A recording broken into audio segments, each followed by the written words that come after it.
I do want to talk. I do want to talk about something because when I always think about this player, I think about one of our interviews that we had back in the day. I think it was a couple of years ago. You had a relax T-shirt on, and you know who I'm talking. You know what I'm talking I about. wear it almost every day. So you're still relaxing. See, we gotta talk to Mitch and let him know you're taking his advice. We gotta talk about Mitchell Robinson. I mean, Mark, one of the major storylines from this offseason was if the Knicks were going to even extend Mitchell Robinson. And obviously the sides didn't come together. As I heard from Ian Bagley, and I'll pull this up actually for everybody to read, Mitchell Robinson and the New York Knicks did not engage in advanced extension discussions before the season. And there's no sense that Robinson and New York will reach an agreement on an extension before the June 30th deadline. Without the extension, Robinson would become an unrestricted free agent in July. And the reason I'm asking this, Mark, is because I know how Leon Rose operates. We all do. He's not going to let anybody, at least in my opinion, walk for free. Not somebody like Mitchell Robinson. He didn't do that with Julius Randle. I think that I think the goal might be to keep Robinson. But if they know they're not going to be able to extend him, then maybe a trade is looming there. My question to you is, what do you think is going to happen with Robinson? Are they going to extend him, or ultimately is he going to be traded? Yeah. It's funny because this might be the one exception where you're trying to win a championship this year. The Eastern Conference, again, is injury riddled. You have a real straight pathway to the finals. Yes, you might not re-sign him, but hey, let's give it everything we got with Mitchell this year. What's the stat? This outscoring teams 34 points Oh per yeah, 100 possessions when he's on the court. I mean, limited yeah. time. He hasn't played more than 20 minutes. And the load management, he's missed half the games maybe. But he is such a unique piece that few NBA teams have, keeping alive possessions, those offensive rebounds, is what iHeart was doing, a couple of years ago during their big playoff run. And Mitchell has the alley-oop capabilities. Listen, he's the way his frame is as a 7-footer, he's prone to these foot injuries. He's obviously got a chronic ankle issue. But so at the deadline, Troy, I mean, like, who is going to offer? If you're going to trade for Mitchell, you're a contender to try to add a piece for now. So why would the Knicks take draft picks? Like, unless, I mean, you take draft picks so you could maybe trade for Giannis, but I don't know. It's such a vexing question. Do you just say, let's get Mitchell one more year and try to win the championship and break the curse and hold on to him because we're not going to get enough for him because of his injury history? I just don't see a big offer where they're going to get back a player that could really help them this season. And it's all about this season. Right. It's all about this season and next season. So honestly, if a gun to my head, I say they keep him.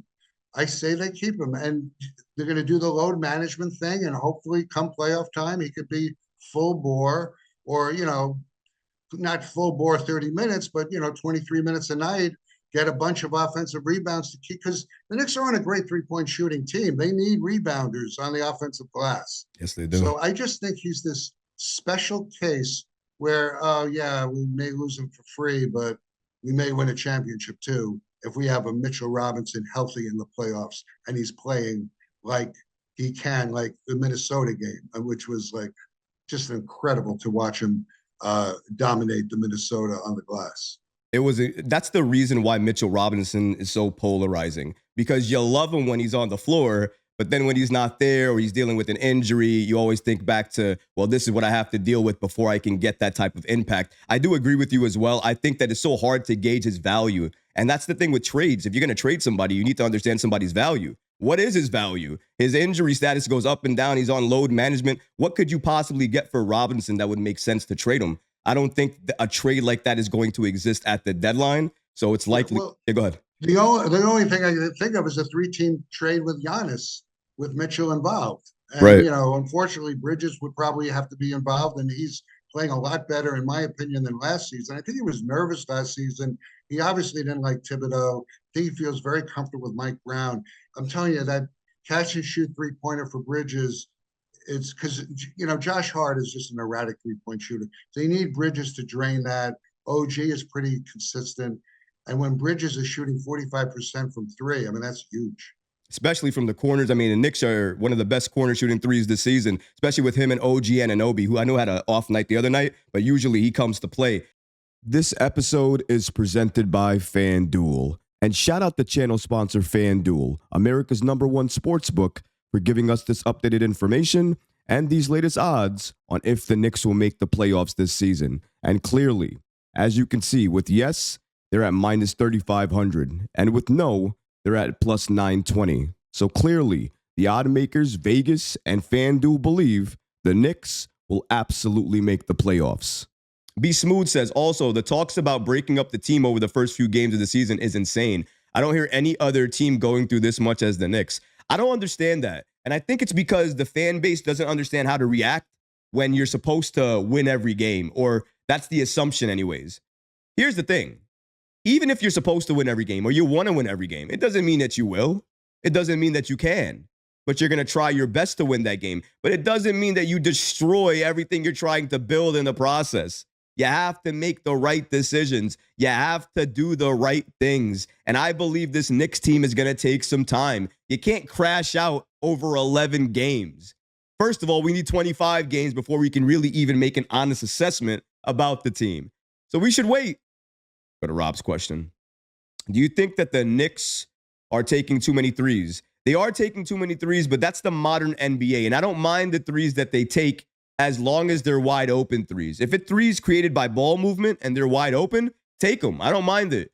The ones I mind are the ones that they're forcing, or they're slightly contested, or they're very much contested and we're forcing the shot.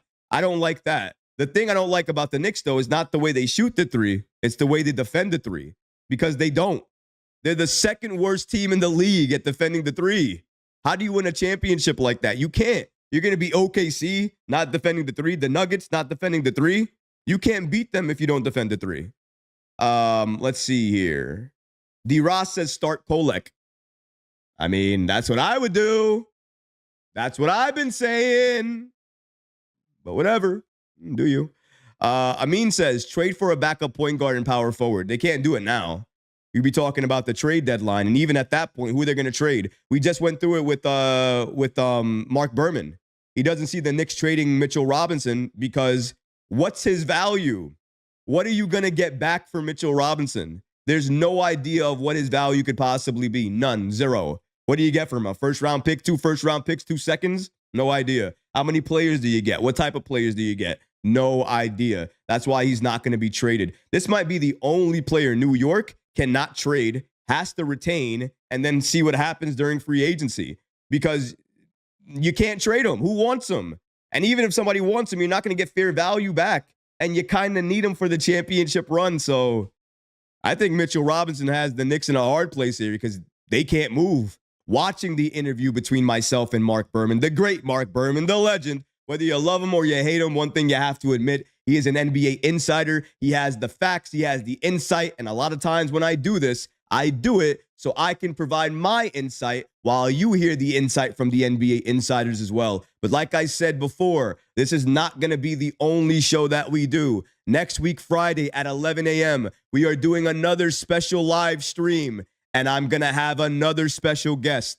And this man, if you watch the Knicks and you follow social media heavily, you know who I'm going to be having on my show. I'm not going to reveal it, but if you follow me on social media, you will see probably on Monday or Tuesday when I make that announcement live. So definitely follow me if you're not doing that already. But that's going to do it for this episode, guys. I thank you so much for tuning in. If you're not already subscribed to the channel, I don't know what you're doing. Hit that subscribe button. We're trying to get the 40,000 subscribers, and your support means everything. If you enjoy daily Knicks content like this, then you got to hit that subscribe button. But until next time, Knicks fans, please make sure you take care of yourself, your families, and each other. Peace and love. And I'll catch you guys on the other side.